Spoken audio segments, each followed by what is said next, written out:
Okay, thank you all. আজকের দিনে দাঁড়িয়ে সত্যি রিয়েলি ট্রেনিং যখন স্টেজে ট্রেনিং দেওয়া হয় বা কোথাও না কোথাও অন্য কোনো হল বা অন্য কোনো অফিসে যখনই নতুন নতুন জায়গাতে এসে ট্রেনিং দেওয়া হয়, তো হেভি লেভেলের রেসপেক্ট পাওয়া যায়, প্রচুর ভালোবাসা পাওয়া যায়। আজকে রিয়েলি ফিল করে স্মার্ট ভ্যালু যদি না থাকতো, তো রিয়েলি স্মার্ট ভ্যালু ছাড়া আজকে আমাদের মতো অর্ডিনারি ব্যাকগ্রাউন্ড থেকে উঠে আসা ছেলে মেয়েদের লাইফে জায়গা কোথায় হতো? তাহলে কি শুধুমাত্র এটা আজকে আমার জন্য না, আজকে রিয়েলি প্রত্যেকটা আগেও ট্রেনিং যে দিচ্ছিল সিদ্ধার্থ, অসাধারণ লেভেলের কমিউনিকেশন নলেজ, আমি প্রত্যেকটা ট্রেনিং কন্টিনিউয়াসলি নিচ্ছিলাম দাঁড়িয়ে দাঁড়িয়ে, তো অসাধারণ লাগছিল আমার যে প্রত্যেকটা ট্রেনিং এর কমিউনিকেশন এত নলেজেবল, যেখান থেকে প্রচুর শেখার আছে। Hello yes all.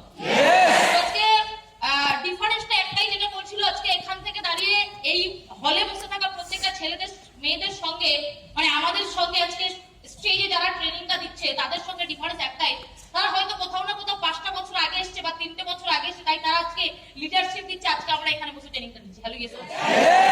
আজকে দিনে দাঁড়িয়ে এই মানুষগুলো যদি আজকে আমাদেরকে প্রপার গাইড করছে, লিডারশিপ দিচ্ছে, আজকে আমাদেরও ড্রিম সেট বা ড্রিম করে নিয়েছি ওই জায়গাটায় আমাদেরকেও যেতে হবে, তার মানে একটাই জিনিসই বুঝতে হবে, আমরাও কালকে ওই জায়গাটায় যেতে পারি যদি আমরা কালকে 5টা বছর ইন্ডাস্ট্রিতে দিই। হ্যালো কথাগুলো বুঝতে পারছি? রিয়েলি আজকে মনে পড়ে আজকে সেই দিনটার কথা, যেই দিনগুলোর কথা এখনো ভোলা যায় না। প্রত্যেকটা মুহূর্তে আমি ফিল করি, রবীন্দ্র ভবন এলেই ফিল করি যে যেদিন স্মার্ট ভ্যালুতে প্রথম অ্যাডমিশন নিয়েছিলাম, তারপর ট্রেনিং আসতাম রবীন্দ্র ভবন হলে। তো ট্রেনিং এসে আমার মনে আছে আমরা প্রত্যেকদিন লেট করেই, একটু লেটই হয়ে যেত কোথাও না কোথাও, কারণ আমার বাড়ি কোথায়, সেই বনগাঁ স্টেশনে নেমে তারপর সেখান থেকে 8 ঘন্টা ভ্যানে করে গিয়ে বাস ধরা, বাসকে করে আবার 1 থেকে 1.5 ঘন্টা, তারপর আবার সাইকেলিং 20 মিনিটস বা 25 মিনিটস। তো এইভাবে যখন 3.5 ঘন্টা 4 ঘন্টা জার্নি করে রেগুলার আসতাম, তো একটু লেট হয়ে যেত। আমরা ওখানটাতে বসতাম একদম উপরে ব্যালকনিতে। তো রেগুলার ট্রেনিং ওখানে নিতে আসতাম এবং একের পর এক লিডার্সরা ট্রেনিং দিতে আসতো। তো মোটামুটি প্লাটিনাম, পাল, অ্যাচিভার, একের পর এক বড় বড় লিডাররা, এছাড়া লটসব আরো টপ লেভেলের লিডার যারা ট্রেনিং দিতে আসতো। লাস্টে গিয়ে যে লিডারটা ট্রেনিং দিত, সেই লিডারটার জন্য আমরা কিউরিওসিটি নিয়ে বসে থাকতাম যে লাস্টে যে ট্রেনারটা ট্রেনিং দেবে সেই লিডারটা তো অসাধারণ লেভেলে থাকবে, কারণ লাস্ট ট্রেনাররা সব থেকে বেশি টপ লেভেলের ট্রেনার বা সব থেকে আউটস্ট্যান্ডিং লেভেলের পজিশনে বিলং করে। তো আমরা একটা কিউরিওসিটি নিয়ে বসে থাকতাম আজকে লাস্ট ট্রেনার কে আছে, আর যতক্ষণ না লাস্ট ট্রেনার উঠবে ট্রেনিং কমপ্লিট না করে বাড়িতে যাওয়া যাবে না। Hello yes all. বুঝতে পারছি? তো ট্রেনিং আনকমপ্লিট করে বাড়ি যাওয়ার কোনো জায়গাই নেই, কারণ লাস্ট ট্রেনারটা অসাধারণ থাকবে। আজকে কে ট্রেনার, আজকে কে ট্রেনিং দেবে, নতুন কোন ট্রেনার আসবে, তো হেভি একটা এক্সাইটমেন্টের ব্যাপার ছিল আমাদের ভেতরে। Hello yes all. আমি সিম্পল ব্যাপারে একটা জিনিস ভালো মতো বুঝেছি ইন্ডাস্ট্রিতে আসার পর বা ট্রেনিং গুলো নিতে নিতে বা এক্সপেরিয়েন্স হতে হতে, যে আজকে এই বিজনেস থেকে স্মার্ট ভ্যালু থেকে যারা যারা বড় জায়গায় গেছে বা যারা সাকসেসফুল পরবর্তীকালে গিয়ে লিডারশিপ দিচ্ছে, একটা জিনিস কমন তাদের মধ্যে আমি অল টাইম দেখেছি, যেটা তারা প্রত্যেকটা মুহূর্তে ট্রেনিং নিয়ে পাগল, হেভি ট্রেনিং ভালোবাসে, ট্রেনিং নেবার পাগলামি। আমি আজকে যখন অফিস থেকে, মানে আমি যেখানে থাকি বাড়ি থেকে আমি যখন এখানে আসবো, তো আমি প্রথমে আগে বিরাটি অফিসে গেছি। সবাই জানি আমরা বিরাটি ডিমার্টের ওখানে একটা অফিস আছে, তো আমি বিরাটি ওখানে অফিসে গেছি। ওখান থেকে আমাদের টিমের আর কি ট্রেনিং আছে, ওখানে অফিস ট্রেনিং আছে। তো আমার সিনিয়র মিস্টার নানান্দার রাকেশ বিশ্বাস,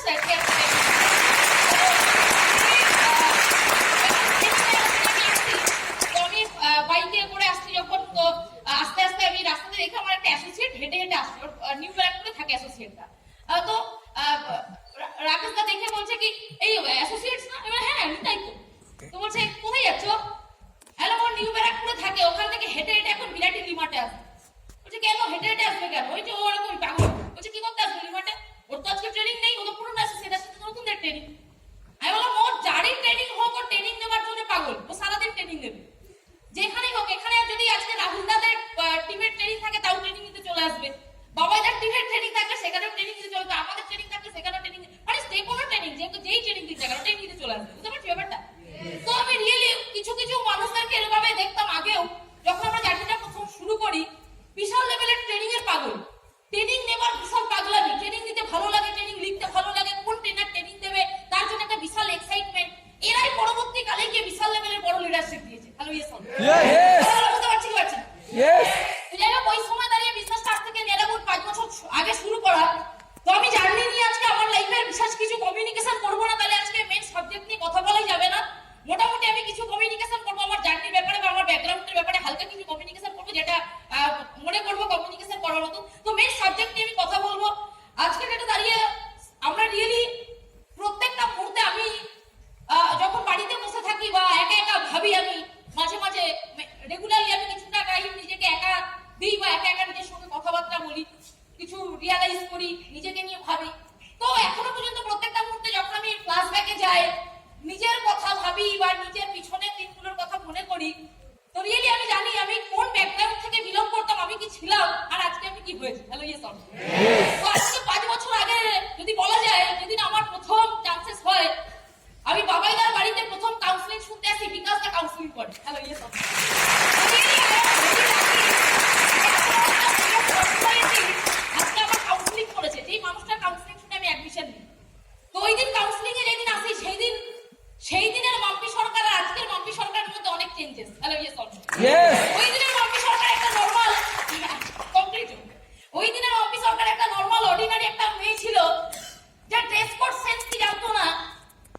গড, রিয়েলি আমার লাইফে আমি ছোটবেলা থেকে কোনো বন্ধু পাতাইনি। আমার মায়ের সঙ্গে যদি কোনো পার্সোনালি কেউ কথাবার্তা বলতে যায়, আমার ব্যাপারে আমার মা একটু বেশি করে লোককে বলতে ভালোবাসে। এটা স্মার্ট ভ্যালু দেশে আজকে সাকসেসের জন্য না, আগে থেকে। মানে আমরা 3 বোন বাড়িতে, তো 3 বোনের মধ্যে আমার মায়ের আর বাবার প্রিয় হচ্ছে সব থেকে আমি। মানে এটা আমার ক্যারেক্টারের জন্য বলতে পারবো, অ্যাটিটিউডস এর জন্য বলতে পারবো। তো আমার ব্যাপারে বেশি গল্প করতে ভালোবাসে। তো মা বলে সবাইকে যে মাম্পির কোনোদিনও কোনো বন্ধু নেই। আর রিয়েলি বন্ধু ছিল না, বন্ধু কোনোদিনও হয়নি। এবার কেন তার পিছনে অনেক কারণ আছে, আমি নিজের সঙ্গে কাউকে ম্যাচিং করতে পারতাম না, তো মিলতো না ব্যাপারটা। তো এই জন্য বন্ধু বান্ধব থাকতো না, আমি একাই চলতাম লাইফে, কারোর সঙ্গে শত্রুতা নেই, আমার বন্ধুত্ব নেই। কিন্তু একটা লাইফে বন্ধু পেয়ে গেছি, খুব বেশি দিনের তার সঙ্গে রিলেশনশিপ ছিল না, কয়েক বছরের, 2-2.5 বছরের। তারপরে গিয়ে ওই বন্ধুটা আজকে স্মার্ট ভ্যালুর জন্য পার্মানেন্ট হয়ে যায়। যে বন্ধুটা আজকের দিনে দাঁড়িয়ে স্মার্ট ভ্যালুর মতো এত বড় একটা পবিত্র প্ল্যাটফর্ম আমাকে গিফট করেছে, যার নাম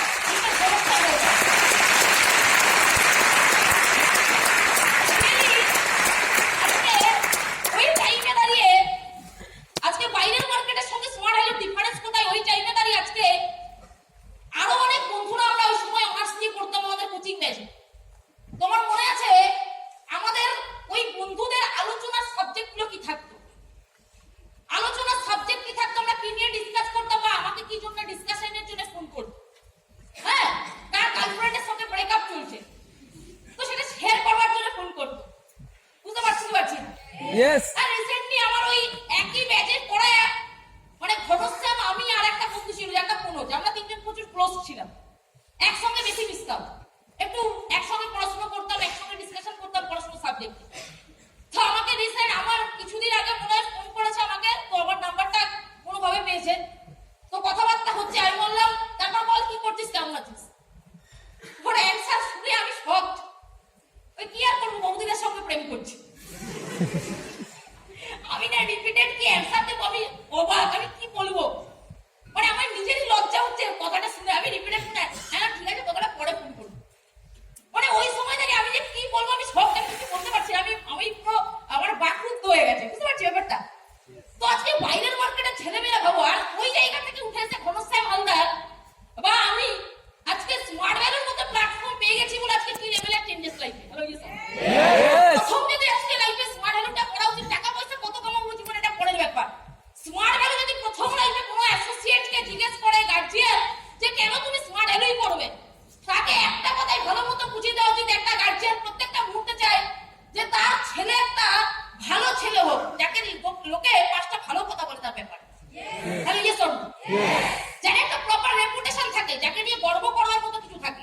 আর এই আজকের দিনে দাঁড়িয়ে স্মার্ট ভ্যালু এমন একটা প্ল্যাটফর্ম যেখানে ওই রকম একটা ব্যাকগ্রাউন্ড থেকে আজকে নরমাল অর্ডিনারি জায়গা থেকে একটা ছেলে মেয়েকে তুলে এনে একটা অরিজিনাল মানুষ বানানোর অপরচুনিটি দেয় স্মার্ট ভ্যালু। এটা আদার্স কাজ করে। রিয়েলি আজকে স্মার্ট ভ্যালুটা কি এটা বুঝতে বুঝতে আজকে একটা অ্যাসোসিয়েটের অনেক দিন টাইম লেগে যায়। যদি কেউ কোশ্চেন করে হোয়াট ইজ স্মার্ট ভ্যালু, আজকে এখানে অনেক অ্যাসোসিয়েট থাকবে যারা নতুন লকডাউনের পরে প্ল্যান সেশনে বেসিক ট্রেনিং শুনে জয়েন করেছে। হ্যালো ইয়েস আছে অনেকে, আবার অনেক অ্যাসোসিয়েট আছে লকডাউনের আগের পুরনো। হ্যাঁ, এদের সত্যিকারের জিগরা আছে। লকডাউন আমফান ঝড় এদেরকে আটকাতে পারেনি, মারতে পারেনি, বাঁচিয়ে দিয়েছে। হ্যাঁ কি না? লকডাউন আমফান ঝড় বাঁচিয়ে চলে এসেছি, কিছু পার করে চলে এসেছে। লকডাউন আমফান এদেরকে কিচ্ছু করতে পারেনি। আর প্রচুর অ্যাসোসিয়েট আমাদের টিমেও আজকে আছে, সিনিয়র থেকে শুরু করে জুনিয়র থেকে শুরু করে। ওই লকডাউনে তাদের ভিতরে টেনশন চলে এসেছে, আর যদি ফিউচারটা না হয় স্মার্ট ভ্যালু থেকে কি করে হবে? এখন তো স্টিঞ্জারই হবে না, ট্রেনেই উঠতে পারবো না, যেটার উপর ডিপেন্ড করে বিজনেসটা স্মার্ট ভ্যালু চলে, ট্রেন, সেটাই তো মেন মত। হ্যালো ইয়েস, বুঝতে পারছি না? ভাবো লেবার আর লিডারের মধ্যে ডিফারেন্স কোথায়? যারা লিডার হয় তারা প্রবলেমের সলিউশন খোঁজে, জানে এটাই প্রবলেমটা শুধুমাত্র আমার নাই, প্রবলেমটা অনেকের, আরে সলিউশন পার করতে হবে। আর যারা লেবার হয় সে শুধুমাত্র নিজের প্রবলেম দেখে, তাই জিন্দেগিতে নিজের প্রবলেম সলিউশন করতে পারে না, আর দুনিয়ার প্রবলেম তো দূরের কথা। Hello yes. আর ওই জায়গায় দাঁড়িয়ে প্রত্যেকটা লিডার ওই লকডাউনের সময়ে বাড়িতে বসে বসে টেনশনে বিজনেসটা কিভাবে করা যায় আরো বেটার ভাবে, কি ক্রাইটেরিয়া নতুন অ্যাপ্লাই করা যায়, কি টেকনিক অ্যাপ্লাই করা যায়, কি প্রসিডিওরে করা যায়, সেটা কি ভাবছে। আর ভাবতে ভাবতে হঠাৎ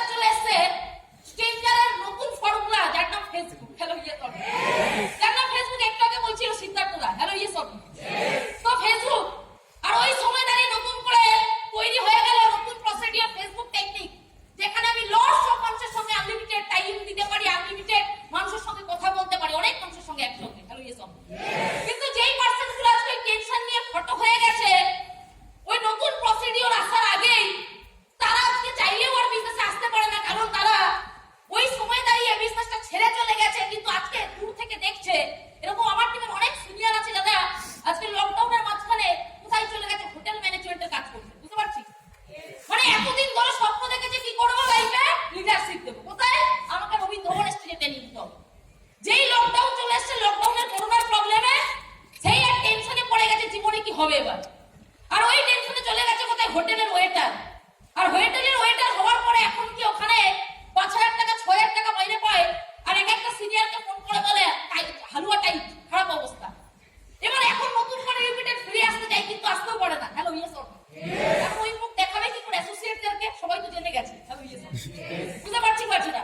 তো আমি আমার লাইফে প্রত্যেকটা অ্যাসোসিয়েটস কে দেখেছি, বা যারা আজকে বিজনেসটা ছেড়ে চলে যায়, তাদের স্মার্ট ভ্যালু ছেড়ে চলে যাওয়ার পরে লাইফটা কি হয়? একটা কারণে লাইফ বেটার হয়, সব ফালতু ভাবে তাদের লাইফ কাটায়। কিন্তু স্মার্ট ভ্যালুতে আজকে যারা থেকে যায় আর বিজনেসটাকে রিয়েলি ভালোবাসে, মন থেকে করে যায়, তারাই আজকের দিনে সিদ্ধার্থ দা, বিদ্যুৎ দা বা আজাদ দা।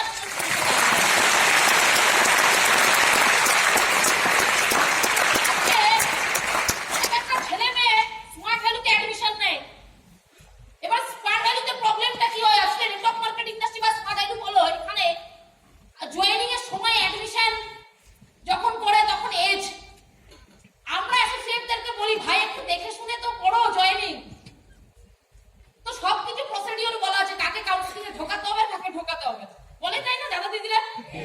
ঠিক কাউন্সিলিং করে যেদিন ফলো আপ করতে যাচ্ছি, সেদিন কি দেখছি 9 পড়ছে। হ্যালো ভাই কিনা? এখনো রেজিস্ট্রেশন আসেনি, মাধ্যমিকের অ্যাডমিট আসেনি। তো অ্যাসোসিয়েটদেরকে যতই বলো ভাই একটু দেখে শুনে বসাবে কাউন্সিলিং এ, এবার ওদের কি কাজ করে? লোক বড় যাকে পারো তাকে ঢোকাও কাউন্সিলিং, ঢোকাতে পারলেও আছে। এবার এইরকম 17, 18, 16 বছর, 16.5 বছরের বাচ্চা কাচ্চারাও চলে আসছে বিজনেসে। এবার তুমি বলো, এই বাচ্চাটা, এই এক একটা বাচ্চা বয়সের অ্যাসোসিয়েটদেরকে যখন বাইরের মার্কেটে একটা কাকু এসে জিজ্ঞেস করে না স্মার্ট ভ্যালুটা কি, ওই অ্যানসার দিতে পারে না। Hello yes or no? আমার কথা কি বোঝা যাচ্ছে? ওই অ্যানসার দিতে পারে না, ঘাবড়ে যায়। তাই তো স্মার্ট ভ্যালুটা কি? 6 মাস স্মার্ট ভ্যালু করছে, কিন্তু তবুও অ্যানসার দিতে পারে না স্মার্ট ভ্যালুটাকে। আমি জানি এখানে অনেককে এখন যদি দাঁড় করে দিয়ে জিজ্ঞেস করে, ও বলতে পারবে না। এখানে অনেক পার্সন আছে, এখানে দাঁড় করে দিলে বলতে পারবে না। আরো তখন কনফিউজ হয়ে যায় তো স্মার্ট ভ্যালুটা অ্যাকচুয়ালি কি, অ্যানসার দিতে পারে না। আর ওই সময় দাঁড়িয়ে কাকুটা তার ভেতরে নিজের মতো করে বানানো কিছু কনসেপ্ট, নিজের ভাবনা দিয়ে তাকে বুঝিয়ে দেয়। Hello yes or no? Life বরবাদ হয়ে যাবে। চাকরির ফর্ম ফিল আপ কর, এখন তোর পড়াশোনার টাইম, এখন তুই পড়াশোনাতে ফোকাস করবি, এখন এসব করে। আর ওই ছেলেটা তখন ভাবে হ্যাঁ ঠিকই তো বলেছি, পড়াশোনারই তো টাইম। এখন 17 বছর, হ্যালো ইয়েস অর নো? এখন 18 বছর, এখন 20 বছর। এই দেখ আমার ছেলে পড়ছে, এই দেখ পিন্টু পড়ছে, এই দেখ বাবলু পড়ছে। আর ওই কাকুটা যা ইচ্ছা তাই বুঝিয়ে ওকে মাইন্ডসেট করে দেয়। ভালো মতো বুঝবে আজকে স্মার্ট ভ্যালুটা কি আর স্মার্ট ভ্যালু কি দিতে পারে। অনেকে কোশ্চেন করে, আজকে একটা ডক্টর, এমবিবিএস ডক্টরের ডিগ্রি নেবার পর 1.5 কোটি টাকা দিয়ে 1 কোটি টাকা দিয়ে পড়াশোনা করার পর একটা ডক্টর তার ছেলেকে ডক্টর বানাতে পারে না। Hello yes or? একটা এলএলবি ডিগ্রি নেওয়ার পর, অনেকদিন ধরে ওই প্রফেশনে থাকার পর একটা লয়ার তার সার্টিফিকেটটা তার ছেলেকে ধরিয়ে দিয়ে বলতে পারে না তুই লয়ার প্রফেশনটা বসে যা, আমার সার্টিফিকেট নিয়ে কাজ চালা, বলতে পারে? আজকে নরেন্দ্র মোদী দেশের প্রধানমন্ত্রী, প্রাইম মিনিস্টার, তার যদি নেক্সট জেনারেশন থাকতো বা আছে বা আমি জানি না, সেই পজিশনটা যখন রিটায়ারমেন্ট করবে, সে নেক্সট পজিশনটা তার ছেলেকে বা নেক্সট জেনারেশনকে দিয়ে দিতে পারবে না। Hello yes or? হ্যালো, আজকে দেশের চিফ মিনিস্টার মমতা বন্দ্যোপাধ্যায়, মুখ্যমন্ত্রী, সে তার পজিশনটা অন্য কাউকে দিতে পারবে না। Hello yes or? যে পজিশনটা নেবে সেই পজিশনটা তাকে যোগ্যতা দিয়ে অর্জন করতে হবে। কথাগুলো বুঝতে পারছি? Hello yes or no? তাহলে আজকে যদি একটা ডক্টরকে তৈরি করতে পারে না, বানাতে পারে না, একটা অ্যাক্টর শাহরুখ খান, যে যতই বলিউডের কিং খান বাদশা হোক, যে নিজে কিং খান বাদশা, যে নিজে আর্ন করেছে, নিজে আজকে বলিউডের বাদশা হয়েছে, কিন্তু আরেকটা বাদশাকে বলিউডে বানাতে পারবে না। আজকে একটা ফুটবলার, একটা ক্রিকেটার বিরাট কোহলি বা একটা ফুটবলার মেসি বা রোনাল্ডো আরেকটা ফুটবলার ক্রিকেটার বানাতে পারে না। কিন্তু স্মার্ট ভ্যালুতে একটা লিডার হাজার হাজার লিডার বানাতে পারে। দ্যাটস ওয়াই স্মার্ট ভ্যালুটা আজকে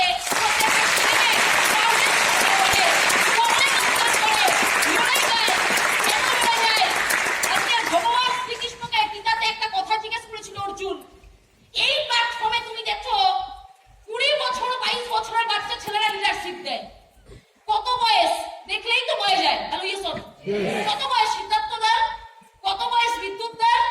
তাহলে বাচ্চা বাচ্চা বয়সের ছেলেরা লিডারশিপ দেয়, কালকে তোমরাও দেবে। এখানে আমরা সবাই দেব, সবার ড্রিম সেট। কিন্তু এই বাচ্চা বাচ্চা বয়সের ছেলে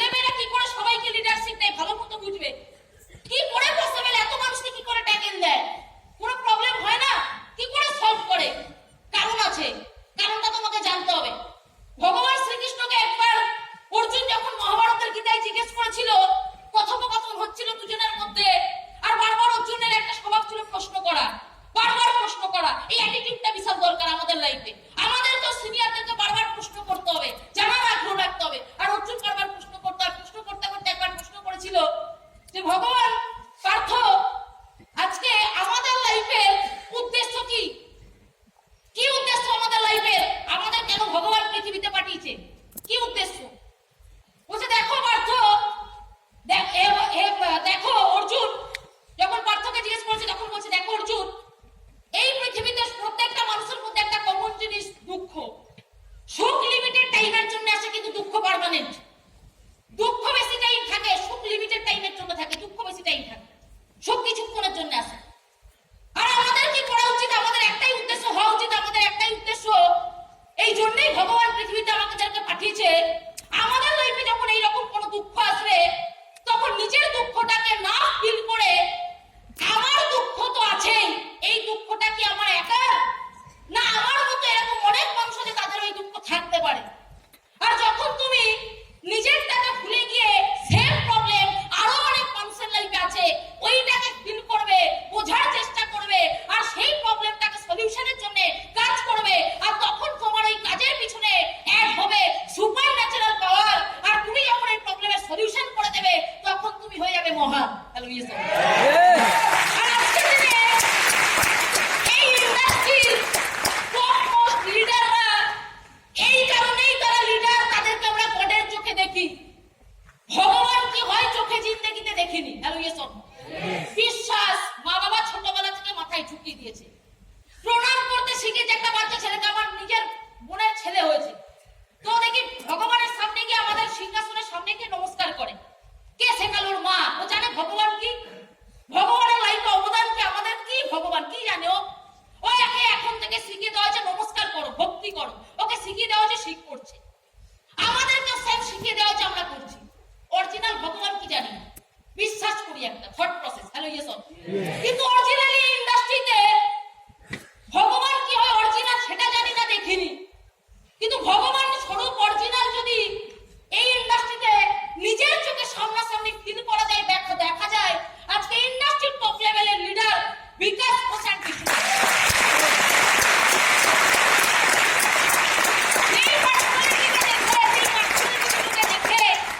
আজকে প্রত্যেকটা মুহূর্তে ভেতর থেকে রেসপেক্ট আসে, ভেতর থেকে ভক্তি হয়। আজকে বাড়িতে অনেক অ্যাসোসিয়েটস তার সিংহাসনের সামনে, বাড়ির দেওয়ালে, মোবাইল স্ক্রিন সেভারে, ডায়েরির পেজে, পার্সের মধ্যে, আমি এক একটা অ্যাসোসিয়েটকে দেখি পার্সের মধ্যে, পার্সে বাইরের মার্কেটের লোকে পার্সে কার ছবি রাখে? গার্লফ্রেন্ড, হ্যাঁ কি না? নিজের ছবি পাশে গার্লফ্রেন্ডের ছবি, কোথাও ফটো হয়ে গেছে, অ্যাক্সিডেন্ট হয়ে গেছে, দেখা যাচ্ছে দুটো ছবি, মা বাবার ছবি পর্যন্ত নেই, গার্লফ্রেন্ডের ছবি রেখে দেয়, দেখি তো। আর এই ইন্ডাস্ট্রি থেকে একটা ছেলে অ্যাসোসিয়েট, আমরা আজকে ওই মানুষ দুটোর ছবি রাখি। Hello yes. পার্সের মধ্যে কি লেভেলের রেসপেক্ট, কি লেভেলের রেসপেক্ট। কেন? কারণ এই মানুষ দুটো আজকের দিনে দাঁড়িয়ে তারাও একটা টাইমে স্মার্ট আলু পেয়েছিল নিজের লাইফকে চেঞ্জ করবার জন্য, কিন্তু ওইটা ছিল সেই দিনকার অরিজিনাল স্মার্ট আলুতে বোঝা না। দিনের পর দিন স্মার্ট আলুটা করতে করতে, ট্রেনিং নিতে নিতে এক্স্যাক্টলি হোয়াট ইজ স্মার্ট আলু কি দিয়ে হয়। আর ওই দিন বুঝে যায় আমার বাবা রিক্সা চালায়, এটা আমার প্রবলেম, আমার ফ্যামিলির কন্ডিশন খারাপ, কিন্তু এই প্রবলেমটা শুধু আমার নাই, সোসাইটিতে অনেক ছেলে মেয়েদের। আর তাই আজকের দিনে এমন ভাবে স্মার্ট আলু করবো, আগামী দিনে ইন্ডাস্ট্রিতে এমন ভাবেই লিডারশিপটা দিতে হবে, আমার আওয়াজ শুনে প্রচুর ছেলে মেয়ে যাতে লাইফে স্টেপ নেয়, স্মার্ট আলুটা করবার, তাদের লাইফটাকে চেঞ্জ করবার দায়িত্ব নিতে হবে আমাদেরকে।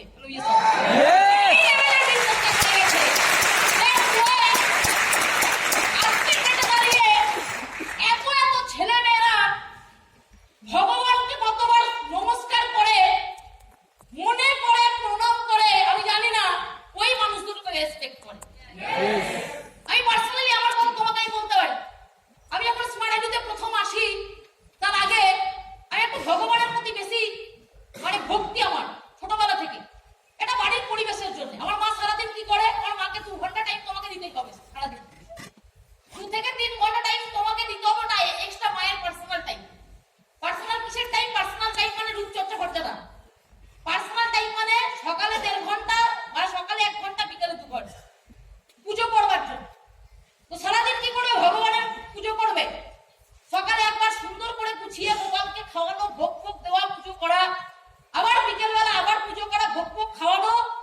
আরতি করা, তারপরে গীতার এক অধ্যায় করে পড়া।